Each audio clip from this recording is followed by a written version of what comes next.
Hello friends, आपका GK biology class में स्वागत है। और आज के हम इस वीडियो में सीखेंगे कि कैसे आप लोग साइंटिफिक राइट अप लिख सकते हैं फॉर टीएफआर एग्जामिनेशन या अदर कोई एग्जामिनेशन में अगर आपसे साइंटिफिक राइट अप मांगा गया है तो कैसे आप लिख सकते हैं। कभी कभी हम लोग इसको रिसर्च प्रपोजल भी कहते हैं, छोटा रिसर्च प्रपोजल है और उसको साइंटिफिक राइट अप के नाम से भी हम लोग जानते हैं।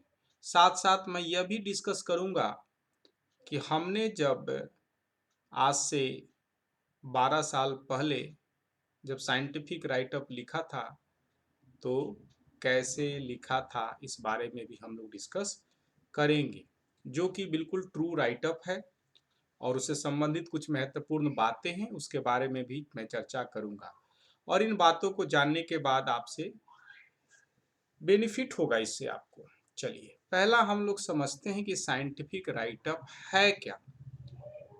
तो वास्तव में आपको एक डॉक्यूमेंट प्रिपेयर करना है जो डिस्क्राइब करेगा, क्या डिस्क्राइब करेगा, साइंटिफिक प्रॉब्लम को डिस्क्राइब करेगा विथ रिलेवेंट बैकग्राउंड इंफॉर्मेशन, और कैसे आप उसको सोल्व करते हैं, मेथड, और एक्सपेक्टेड रिजल्ट एंड इंटरप्रिटेशन और डिस्कशन ऑफ द रिजल्ट।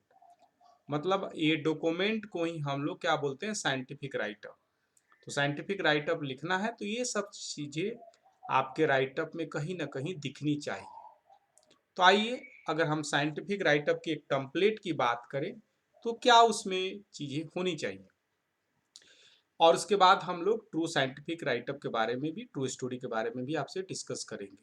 तो किसी भी साइंटिफिक राइटअप के लिए आपका एक स्ट्रॉन्ग टाइटल होना चाहिए। टाइटल का मतलब क्या है कि टाइटल को पढ़ने के बाद पता चल जाए कि इसमें क्या प्रॉब्लम है, क्या बताना चाह रहा है। क्रिस्टल क्लियर टाइटल होना चाहिए, कंफ्यूजिंग टाइटल नहीं होना चाहिए। साथ ही साथ आपको साइंटिफिक राइटअप के लिए इंट्रोडक्शन लिखना काफ़ी ज़रूरी है। उसमें आप रिलेवेंट बैकग्राउंड को बताते हैं।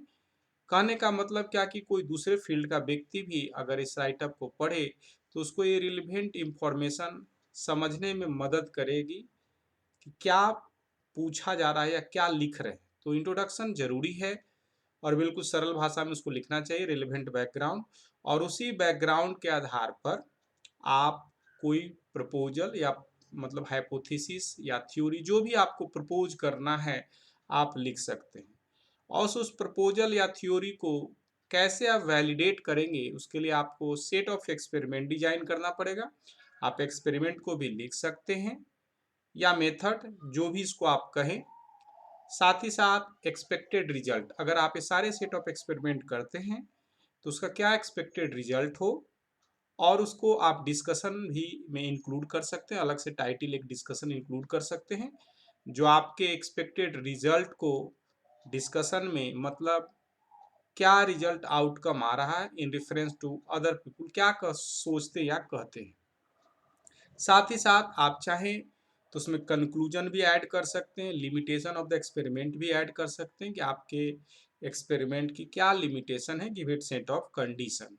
तो इस तरीके से अगर डिफरेंट पहलू को अगर आप लिखेंगे तो आपका राइटअप थोड़ा सा मोर ऑर्गेनाइज फॉर्म में दिखेगा और समझने और पढ़ने वाले व्यक्ति को भी आसानी से पढ़ और समझ सकता है। कभी भी साइंटिफिक राइटअप लिखने के पहले कोई बड़ी बड़ी प्रॉब्लम की बात नहीं करना, एक छोटा सा प्रॉब्लम ही आप एड्रेस कर पाते हैं, यह बहुत बड़ी बात है। बड़ा बड़ा नहीं लिख देना, जैसे कैंसर का ड्रग खोज देंगे, एड्स का ड्रग खोज देंगे, तो ये सब बड़ी बड़ी बातें हैं। तो इस तरह से चीज़ों को हमको अवॉइड करना चाहिए।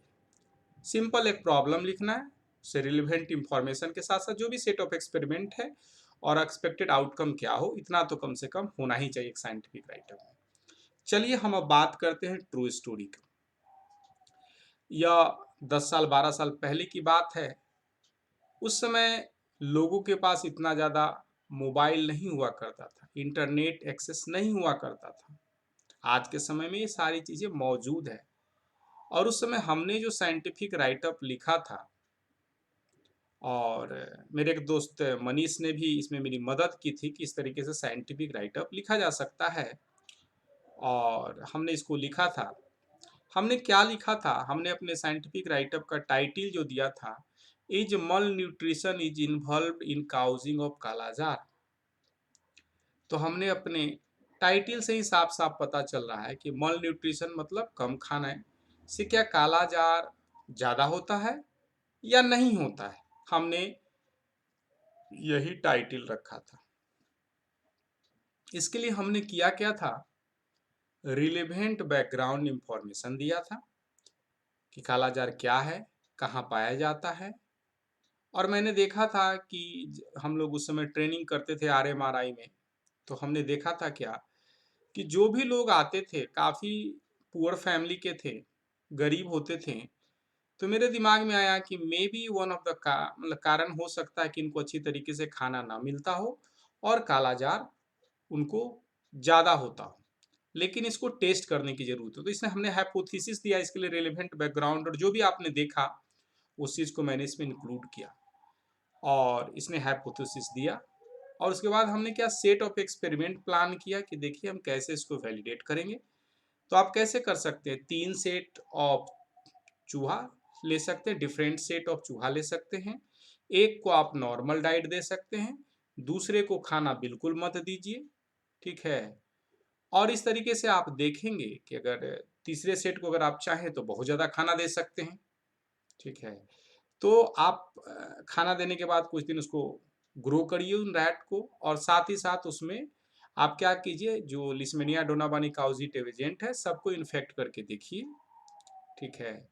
तो इन्फेक्ट करने के बाद आप देख सकते हैं कि भाई कुछ समय के बाद क्या इन्फेक्शन का लेवल है, न्यूट्रिशन को जो न्यूट्रिशन दिया है उसे कंपेयर कर सकते हैं मल न्यूट्रिशन वाले को। तो एक्सपेक्टेड आउटपुट क्या आ सकता है, एक आ सकता है कि सबका इन्फेक्शन लेवल एक ही हो, तो हम कह सकते हैं कि मल न्यूट्रिशन इन्वॉल्व नहीं है।